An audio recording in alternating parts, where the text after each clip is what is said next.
Welcome to Becoming the Ultimate Coach with the Jock and the Doc. Hi, I'm Scott Schutte. And I'm Dr. Janine Steester, and welcome to Becoming the Ultimate Coach. We are here to disrupt some of the current thinking around how the fitness industry approaches clients. Our goal is to educate and inspire fitness professionals to get the results, income, hours, and career that they want and deserve. Our combined experience and education in psychology and fitness create a new insight on ways to become the ultimate coach. Welcome to Becoming the Ultimate Coach. I am the Jock, this is the Doc, and today we're going to talk about how to increase your revenue and your income. And so there's three ways that we can break this down. One, we can talk about, just charging more to your existing clients, which at some point, if you've been in business for a long enough time, that's something you need to do. Secondly, we can talk about getting more clients in the door so you can make more that way. And that's what I hear a lot of gym owners talk about and a lot of personal trainers. And the third way, the one that we're really going to break today, is how do you add more services to your current clients so they can get more out of it and you can charge more and make more. So Doc, break it down for us. Like, what is the psychology of the client that's coming in, that's already training there, and break that down for us. Yeah, well, hopefully they're training with you, training at your facility, and they're enjoying it. They're getting benefit out of that workout. But as we know currently, a lot of our clients, most of our clients have so much more information and they're thinking about other facets of their life and they've got a lot to juggle. They're reading more, their doctors are talking to them about stress management, about movement and nutrition at home and things like that. And they're trying to sort it all out and trying to figure out what's the best road for them. And then of course, as we know, marketing is just full of all of these different options and how they can get it done quickly and easily. And they've tried that and it hasn't worked.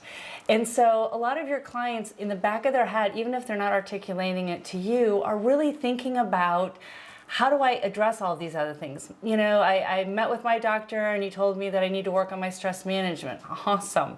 That would be great. I don't know how to do that. Or they said, well, why don't you meditate or just take a walk around the block and relax. Well, I've tried that, or I don't know how to fit that into my schedule. And so this is in the back of a lot of clients' heads, and they're not only thinking about it for themselves, but then also oftentimes how to be good role models for the children at home, the other adults that are there, and how to create, and friends even, how do I do this within that current environment? So ultimately, they're really looking for a good source to narrow down some options for them, help them figure out what their primary lifestyle goals should be to work on.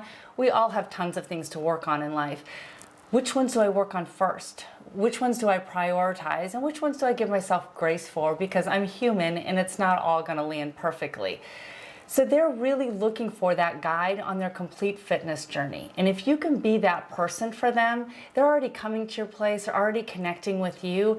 And if you can be that for them, talk about retaining clients, but they're going to be willing to spend more. We see our clients spend money on a lot of interesting things. And if you really look at whether it's the expensive coffees or the special events, it's about value, it's about feeling like they got something from that, and also feeling connected and involved. So thinking about the ways that you can add a service, add value to what you're already offering that really helps them tick several other pain points, but in a way that makes them feel like they can fit it into their environment and they're not just being told to stop doing something, do less of it, stop worrying, or just figure it out or get more motivated or willpower. So I really think that trainers and gym owners really need to think about that whole picture for the client and how to be their guide. Yeah, and to build on this, this is kind of a tough question to answer just vaguely, because a lot of it is breaking down of where you are at in your gym facility. If you're just starting out and you don't have any clients, you can't really charge more for that. So it's really kind of breaking that down. And the reason why we're talking about adding more service is because really this is the one that if you already have current members, this is going to be the most value add to them. Increasing the prices, something that needs to happen every once in a while, but it's not something that your clients are going to be super crazy about. Getting more members is also good, depending on where you're at. But if your gym's getting to, it's more crowded, your current people aren't going to like that as well either. But if you can take your current people who already trust you, they're already investing in your expertise, and you can add more to that. Like what we talk about is this being the coach of everything that they're doing fitness-wise. The majority of your clients, I bet if you talk to them, are already doing some sort of supplements.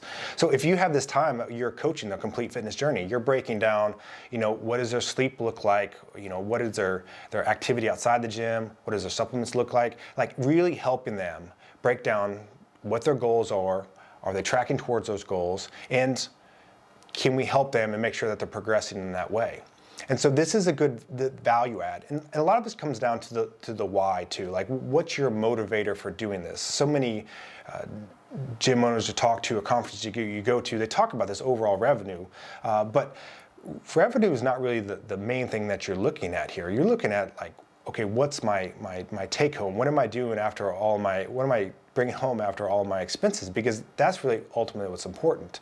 And so when you can provide that value to your current people, you might not have to pay more for additional space because you have more people, or worrying about losing some clients when you do raise the prices. So that's why we're very big on looking at your clientele. What are they seeking elsewhere? What are they already asking questions about? And how do you add in this service? We talk about behavior coaching, where you can address all these different issues. So Doc, anything that you want to add to that? Yeah, I think another way to think about it, in addition to what Scott was talking about, is I think it's easy to be like, oh, I don't know if my clients will pay more. And you're thinking about this more. But what you're really doing functionally, it's capitalism, right? You're competing for their dollar. They've already given you some of their dollar. So the question is, are you worth some of those other dollars that then maybe they aren't spending on the latest equipment fad for the home gym that they're not using, or the newest juicer or other appliance for their kitchen that will miraculously make them eat healthy, or some of the other things that they're pursuing, trying to, again, address all of these, whether it's stress management and relationships and activities and all those things. So really don't think about it as, oh, can my client afford more? But again, what is it they need? Can I provide it better than wherever else they're spending their dollars? And one of the differentiators is your knowledge and understanding of how to break down their goals into systematic steps so they can have consistent and small wins. Very few things that they can buy online or get in a drive-through are going to give them that. So focusing on that, thinking about that competition of that dollar, so to speak, and how it can come to you. And most of you, if not all of you, got into this to help people. So what a great way to earn more income, is having more impact and at the same time bringing that take home to yourself or the gym much higher. And just to wrap up this talk, is the reason why we're talking about this adding more services, I hear so few people of all the different conferences we go to and all the different people that we hear talk, a lot of times they're talking about other ways to add revenue without adding extra services. And so I really want you to think about how to break down your model, what your clients need. And I'm willing to bet adding this behavior coaching to your program is going to be a value add for them and a huge value add for you. So until next time.